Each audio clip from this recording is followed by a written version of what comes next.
सकाळची सुगंधी हवा आणि फुलांचा सुगंध असलेल्या उद्यानात मैरा एका बाकावर एकटीच बसली होती. तिचे डोळे आकाशाकडे टक लावून पाहत होते, पण तिच्या चेहऱ्यावर एक अस्वस्थता दिसत होती. तिचे मन कुठेतरी दूर होते, जणू काहीतरी विचार तिला सतावत होते. मैरा, तू इथे?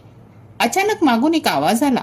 मैराने मागे वळून पाहिले तर तिची जुनी मैत्रीण सुजाता तिच्याकडे येत होती. अरे सुजाता, मैरा उठून तिला भेटली.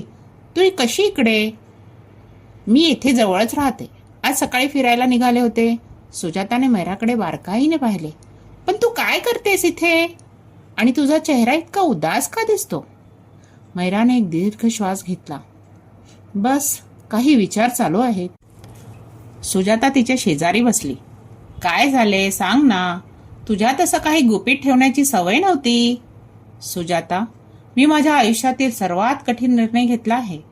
काय म्हणतेस? काय झाले? सुजाताने काळजीने विचारले. मैराने सुरुवात केली. सुजाता, तुला माझ्या लग्नाची तयारी चालू आहे, माहीत आहे ना? होय, राघव देशमुख. सगळे म्हणतात की तो खूप चांगला मुलगा आहे. तुमचे लग्न लवकरच आहे ना? मैराचे डोळे भरून आले. होते सुजाता, होते. सुजाताने गोंधळून विचारले. होते म्हणजे? मैराने सांगण्यास सुरुवात केली. सुजाता, मी तुला सुरुवातीपासून सांगते. मी मैरा पाटील. पुण्यातील सर्वात मोठ्या मार्बल कंपनीत मी काम करते.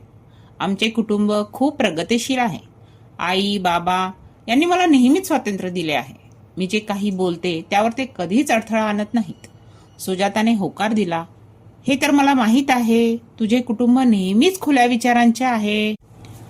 अगं, गेल्या वर्षी आई बाबांनी माझ्या लग्नाची चर्चा सुरू केली. त्यांनी म्हटले की योग्य मुलगा मिळाला तर ते अरेंज मॅरेज करतील. मग त्यांनी राघव देशमुखचा प्रपोजल आणलं. तो खूप चांगला मुलगा आहे असे त्यांनी सांगितले. IT कंपनीत काम करतो, खूप मेहनती आहे, विचारशील आहे आणि सगळे त्याच्याबद्दल चांगले बोलतात. सुजाताने उत्सुकतेने विचारले. मग तुम्ही भेटलात का? मैराने स्मित केले. होय, आम्ही दोन्ही कुटुंब पहिल्यांदा भेटलो. तो दिवस मला अजूनही आठवतो. आम्ही एका हॉटेलमध्ये भेटलो होतो. राघव खूप शांत आणि संयमी दिसत होता. जेव्हा आम्ही एकत्र बोललो तेव्हा मला वाटले की आमचे विचार खूप सारखे आहेत. त्याने मला विचारले की मी काम करते का, माझे स्वतःचे विचार आहेत का, आणि लग्नानंतर मी काम करत राहू इच्छिते का. जेव्हा मी होय म्हटले तेव्हा त्याने म्हटले की तो यासाठी पूर्ण सपोर्ट करेल. सुजाता खुश झाली. वा, तर मग काय झाले? आम्ही दोघांनाही एकमेकांबद्दल चांगले वाटले.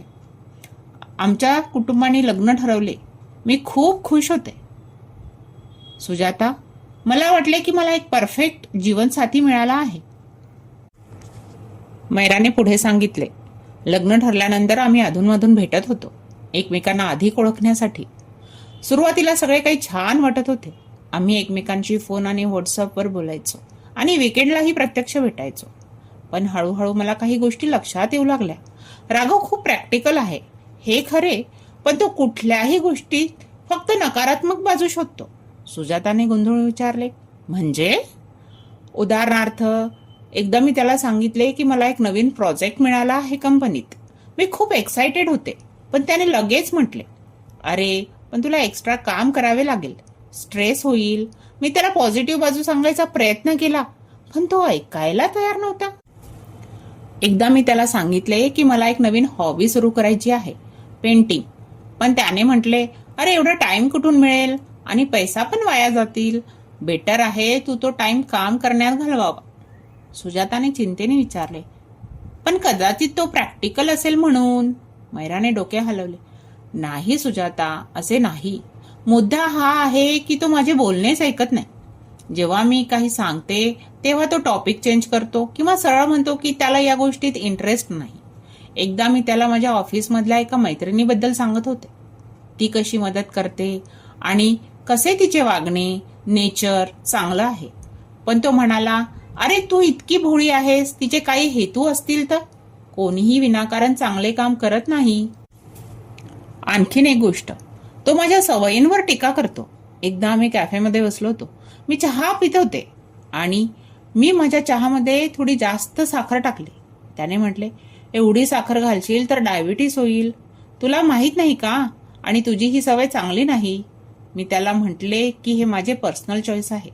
पण तो म्हणाला, पर्सनल चॉईस म्हणून तुम्ही स्त्रिया कुठलीही वाईट सवय जस्टिफाय करता. सुजाताचे तोंड उघडे राहिले. अरे देवा, त्याने असे म्हटले? होय, आणि हे फक्त एक उदाहरण आहे. तो माझ्या बोलण्याच्या पद्धतीवर, माझ्या कपड्यांवर, माझ्या मैत्रिणींवर, माझ्या आवडीनिवडींवर नेहमी काही ना काही टिप्पणी करतो. मैरारने दीर्घश्वास घेतला. गेल्या महिन्यात मी खूप विचार केला.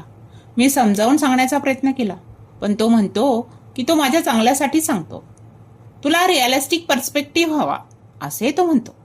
पण सुजाता, जर आपला जीवनसाथी आपल्या गोष्टी ऐकत नसेल, आपल्या आवडींना महत्त्व देत नसेल आणि नेहमी नकारात्मक विचार करत असेल, तर आपण कसे आनंदाने राहू? सुजाताने होकार दिला.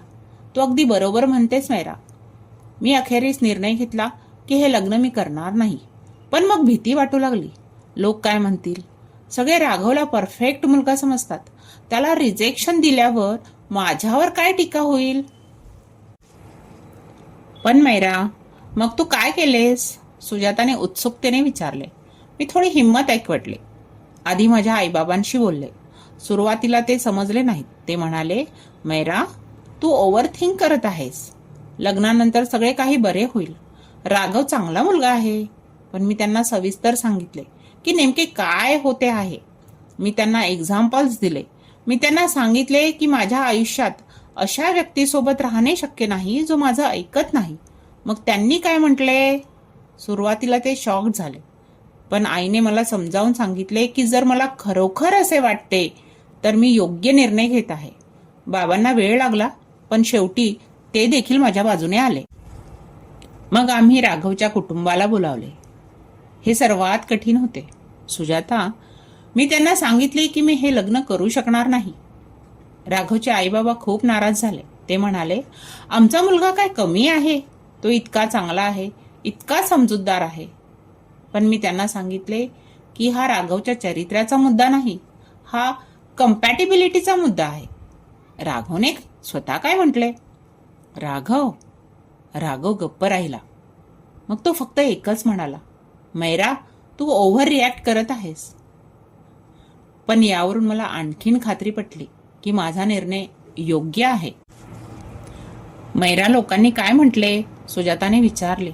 सुजाता, काही लोक म्हणाले, मैरा तू खूप पिकी आहेस. काही म्हणाले राघवसारखा मुलगा मिळणे कठीण आहे.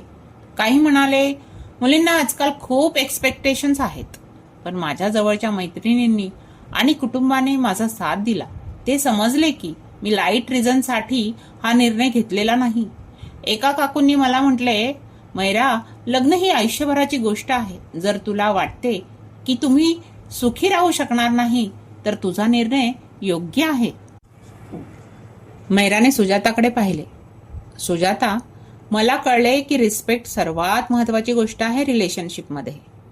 जर तुमचा पार्टनर तुमच्या विचारांना, तुमच्या भावनांना, तुमच्या गोष्टींना महत्त्व देत नसेल तर काही फायदा नाही. प्रेम म्हणजे फक्त एकमेकांना आवडणे नाही. प्रेम म्हणजे एकमेकांना समजून घेणे, एकमेकांच्या गोष्टी ऐकणे, एकमेकांच्या स्वप्नांना साथ देणे. राघव चांगला माणूस आहे हे खरे, पण तो माझ्यासाठी योग्य नाही. या कहाणीतून आपण शिकतो की लग्न हा फक्त दोन व्यक्तींचा मेळ नाही, तर दोन व्यक्तिमत्वांचा मेळ आहे. आदर, समजूतदारपणा आणि एकमेकांच्या विचारांना महत्त्व देणे हे प्रेमापेक्षा जास्त महत्त्वाचे आहे. मैराने दाखवले की स्वतःच्या खुशीसाठी कठीण निर्णय घेण्यात काहीही गैर नाही. अशाच आणखी भरपूर रिअल लाईफ स्टोरीज ऐकण्यासाठी लाईक करा, सबस्क्राईब करा, शेअर करा आमच्या स्क्रिप्टॉनिक चॅनलला. पुन्हा भेटू एका नवीन कहाणीसोबत. तोपर्यंत बाय.